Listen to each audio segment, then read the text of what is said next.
If you think you're free, then you can't escape. you can't escape. And if you think you're free, If you think you're free, then you can't escape. you can't escape.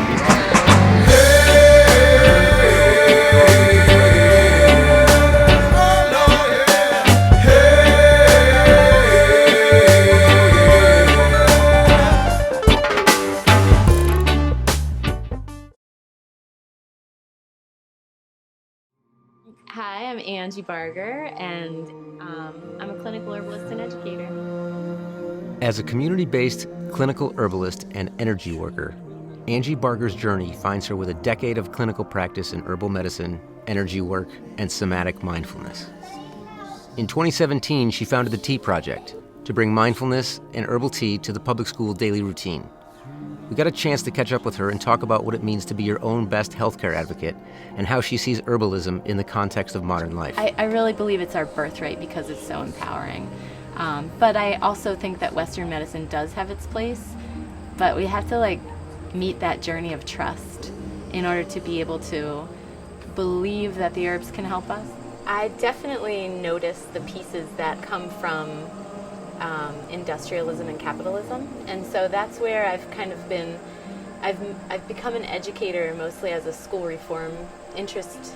So I decided to move from outside of the school and become a consultant, basically in nature immersion and herbalism and gardening and mindfulness for the school. So with that, the reason that I am even bringing that in is because, as we know, the current school system was created to train people. A lot of my journey has been really health, right? Because the whole reason that I became an herbalist is because I had to seek ways of healing my own body. And through my whole life, I was one of those kids who had acne, had, just anxiety, depression as I got older, couldn't figure it out, and then realized, there's another way.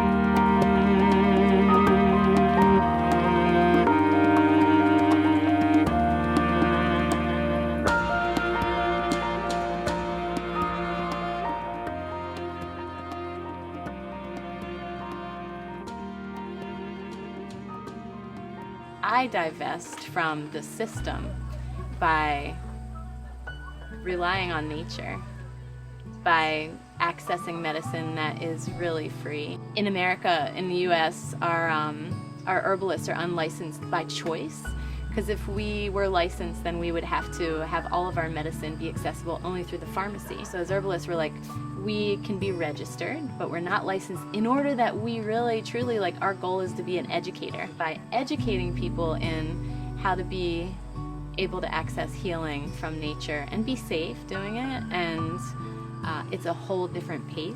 It's not did you take your pills? I remember my pediatrician growing up, I always used to say, Mom, I hate this guy. He's he doesn't even look at me. He doesn't know me. He doesn't even ask me questions about me.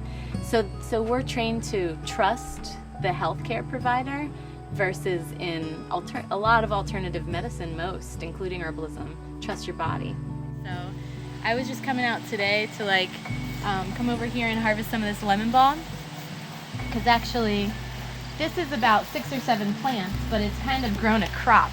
And yeah, it's just it's this incredible plant. Kids love it. So I grow this to provide materials for the schools that I work with the Tea Project, because they can plant a tiny little lemon balm plant in the garden in the spring, but they could be drinking it all through the winter. Ever since I've lived in Vermont, I've been cold, and I've really missed just walking on the earth in the winter. And so this whole Tea Project came out of how do we bring summer into our bodies in the winter? So they're just drinking tea with this lemon balm.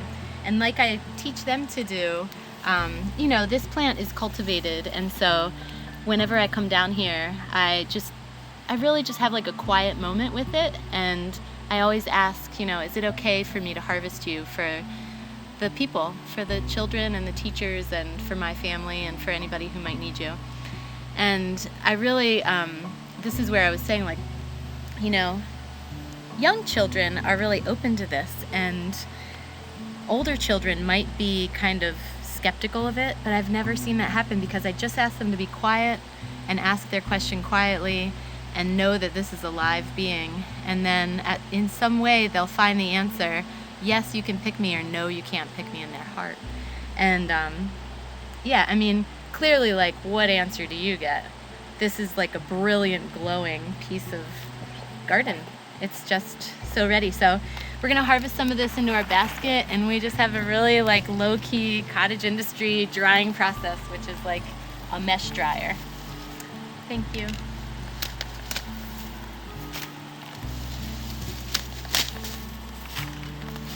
It smells so good, and I've taken baskets of dried lemon balm into the classroom, but as I come down here, the smell from it is reminding me of a story that I had forgotten about. And so every year I take the plants into the classroom when I can enter into the schools, and before I even really introduce myself to the children, I just usually stand over at a table, and with the dried plant, we hold it down like this, and we pull the leaves and flowers off. And then that dried part is really what we actually will use for tea. Start pulling it off like this. 2 kids come around. Can we help? Within 30 seconds, there's like 15 children standing around because it smells so good. And the medicine from lemon balm is joy. It's a relaxing, uplifting nervine. So what happens, even just from the smell of it, I'm reminded of the story, because the smell goes right to that part of the brain that triggers the story. And with the children, they're standing around garbling or pulling the leaves and the flowers off the stems. And all of a sudden, this eruptive, joyful laughter, but total focus, comes out of the children, because that's what this plant medicine does. They don't even know what it is, but it's lemon balm, and it's delicious, and it heals our nervous system. So let's bring that into the plan for schools, to drink tea that heals our nervous system, so that when we're asked to focus and when we're asked to share space with people who have different ways of being in the world than us, our nervous system can handle it. Yeah. So I guess I'm just gonna keep harvesting my lemon balm in here. And if there's anything else you want me to... No, we're gonna go back and prepare it. Okay. Is that... Yeah? Oh yeah, we're gonna go back and prepare it. You don't want, like, I can leave this here, I'll do this another time. Okay.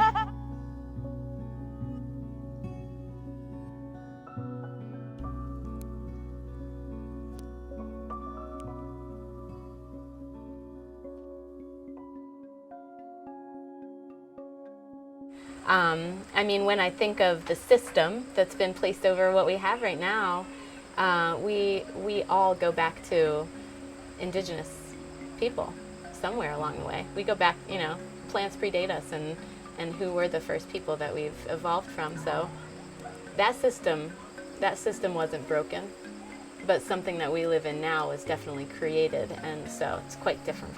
But the model, the system, doesn't say trust yourself often. It says, oh my God, you have cancer, we have to kill the cells, and there are some types of cancer that we can prevent by using herbs and mushrooms, and health, style, and food, really, which is a big basis of herbalism. And there are some kinds of cancer that we can cure. We can use an herb called bloodroot for any kind of topical cancer. It's an escharotic. So it was like in my late 20s, I started just realizing, oh my gosh, my gut health is really, imbalanced. So moving forward, I started becoming interested in holistic health.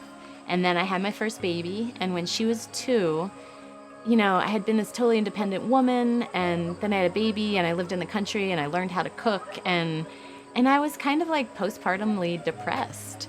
Everything started shifting, and all of that was second chakra issues of like generative energy and like creative energy and sexual energy, and it was all being redefined. And what happened for me, I believe, as a result of that energy, was that I got really quickly, like I had a doctor's appointment, and a year later I had another doctor's appointment, and they realized I had cervical dysplasia, which is a cell division on the cervix that I had level 4. The next level is cervical cancer.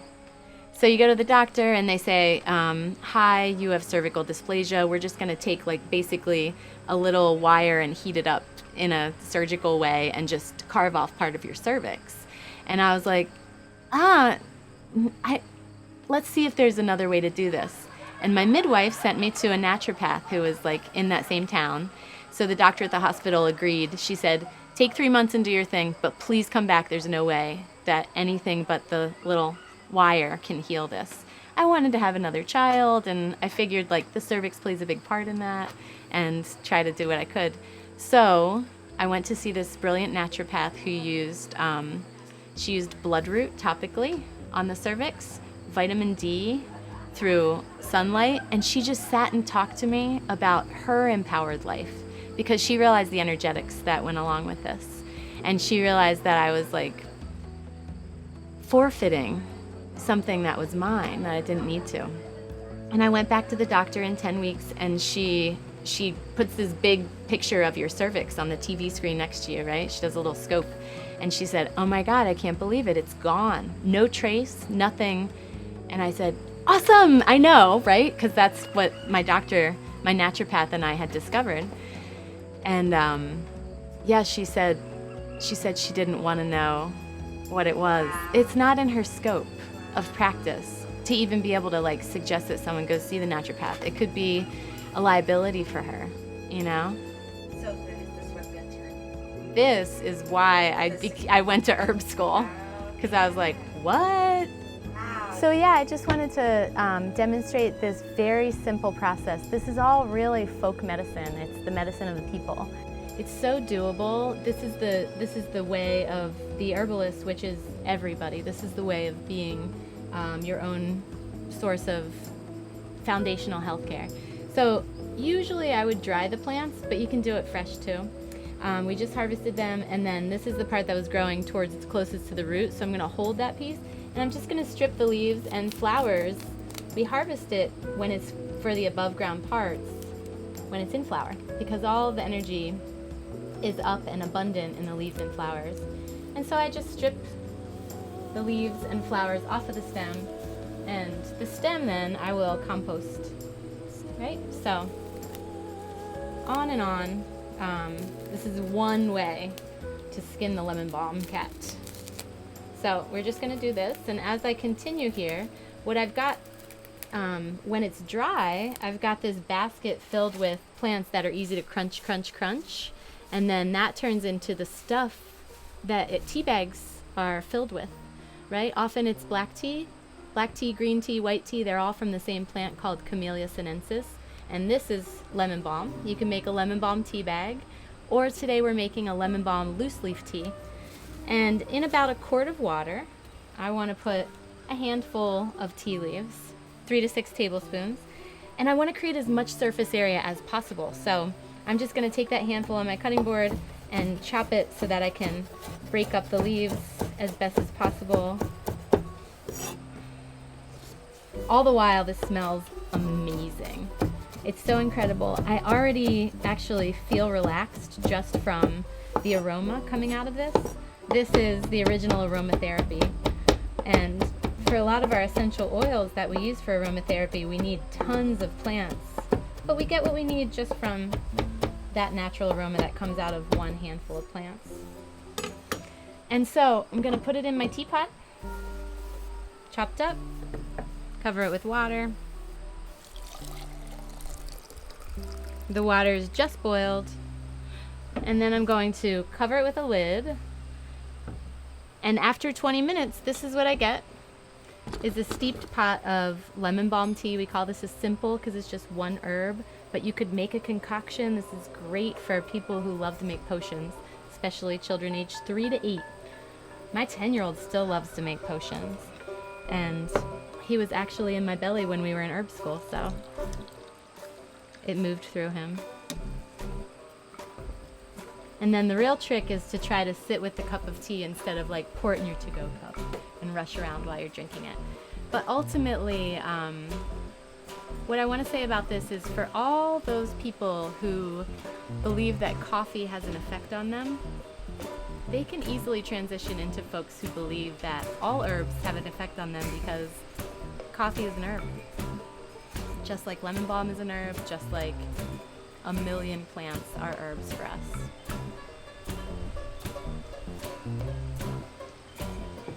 I think I was raised to believe that success meant that I would make a lot of money.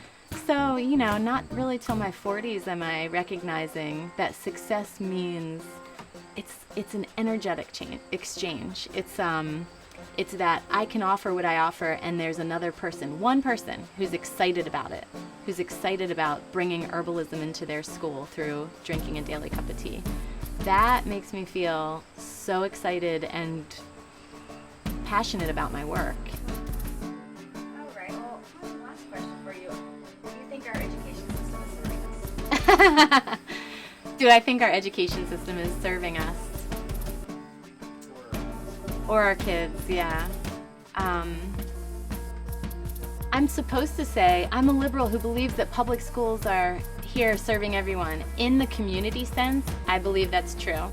Some of my dearest friends are public school educators, and I am so thankful for that work.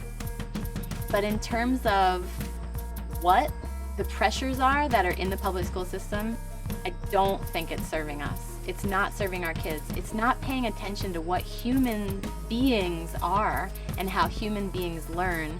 It takes an innovative teacher, which I know so many of them, and an innovative principal and an innovative, lunch preparer, really, to serve that whole human. But what is the purpose of our education system?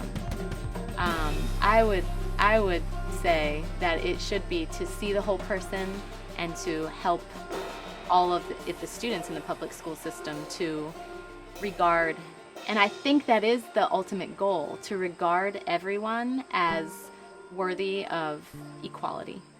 And I think, what are we doing? Do we want to turn out successful moneymakers for this capitalistic society? Yes, that's wrong.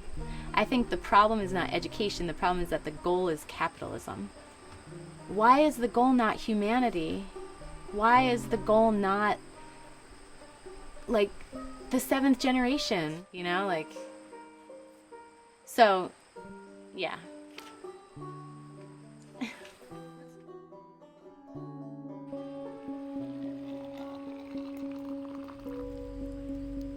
Angie sees herself as a matchmaker between plants and patient, a witness and advocate for mind-body-spirit evolution.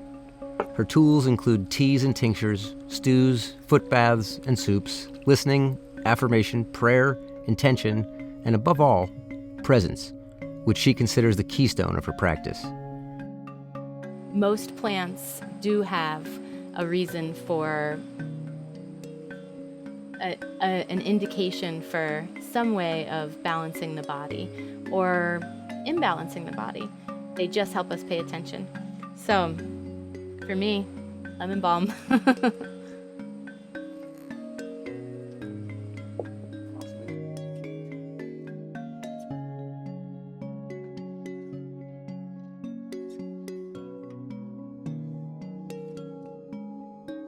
To learn more about Angie, the Tea Project, or just about building an herbal foundation of health, look online for lunarrootwellness.com. Until then, keep planning your escape.